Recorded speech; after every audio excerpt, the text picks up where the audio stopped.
Good afternoon, everybody. How are you? I believe you're doing fine wherever you've been from. I want to appreciate you, and at the same time, I want us to put head together to understand certain things about life.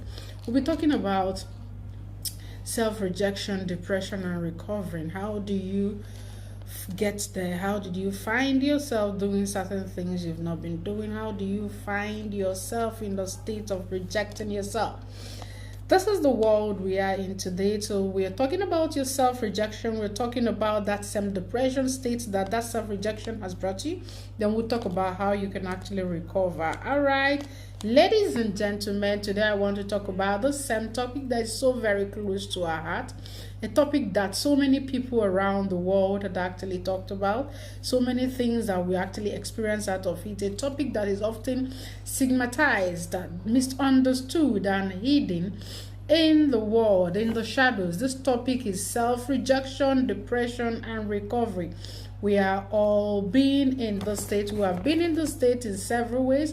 We've actually caused a lot of issues for ourselves. We actually all felt this depression or rejection in any way, in somehow in our lifetime, like not worthy of loving ourselves or accepting ourselves or having happiness at every given time. We have been struggling to ourselves and struggling in everything, and self-rejection is everywhere. We've actually been rejected by friends. We've actually been rejected by ourselves, by self-doubt and self-criticism, and now we want to do something somehow special. But for some of us, therefore, feelings of this self-rejection can be overwhelming. It can actually be so disturbing. It can actually make us so sophisticated or actually suffocating in that very situation, regardless of that positivity in us. Remembering, forgetting that part of us that has actually been winning and winning and winning, has actually been working well, feeling that same feeling of recovering back. You've forgotten those happiness, those hopefulness you've actually been portraying, those things you've actually been doing for yourself. How do you get to the state of rejection? How did you get to that very state of depression? How do you come in this life to actually reject yourself or actually allow people to reject you? How do you actually sound when you say that you've actually rejected yourself? You've actually gotten to this very mood swing that brought a lot of depression, that has led to you thinking of how to kill yourself. Is it worth it? The question is it worth it? Are you actually supposed to be rejected by anybody? Are you actually supposed to be rejected by anything, or actually have that quality to actually accept that rejection for yourself? No, you're bigger than that. You have to recover yourself. That is what brought about the self-recovery. You have to recover that because you are doing well for yourself, because you're good, because you're beautiful. You have to look at the mirrors and tell yourself that I am beautiful. I am not meant for depression. I cannot self-reject myself. I cannot allow those people around to self-reject me. I am so made by image and likeness of God. In that saying, you're recovering. That is the step number one. So the recovering is so possible when you are able to heal yourself with possibilities and start life acceptance journey, self-compassion for yourself, and self-love for yourself. We need to learn this. We need to understand it. We need to understand that we are bigger than whatever it is, that we're bigger than whatever it is that self-rejection is bringing for us.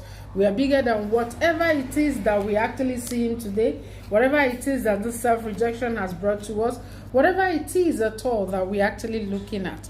We are bigger than that. So self-rejection is over.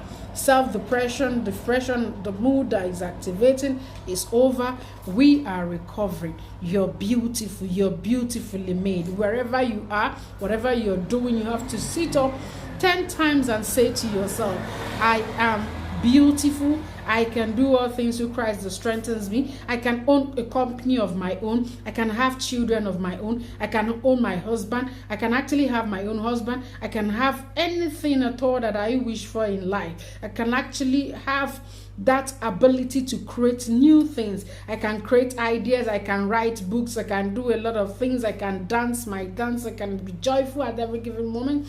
I can finance whatever it is I want to finance. It has to start now. Those are the things you have to work on, and doing that, it's all over. Depression is over, self-rejection is over, and every other beauty you wish for is ever ready to seek for you. So we'll be talking more on depression and self-recovery, but the journey is accepting that it's possible to heal. You have already accepted the healing journey. You've already accepted the healing process. Have actually embraced that success line, because you're going to succeed. You will continue to succeed. You will never stop at succeeding. So this is the key to the self-rejection, the self-depression, the depression mood that is there, and then the recovery process of it.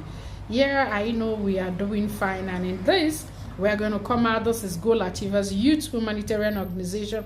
We are there to give you the best, for you to activate yourself and know that you can do much, much better, because you're beautifully made, because you have the energy, you have the positive. This is the energy. This is the time for you to shine out. We're going to activate it and make sure you're shining out.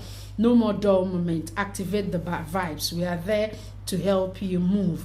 We are there to help you activate your goals. Thank you so much.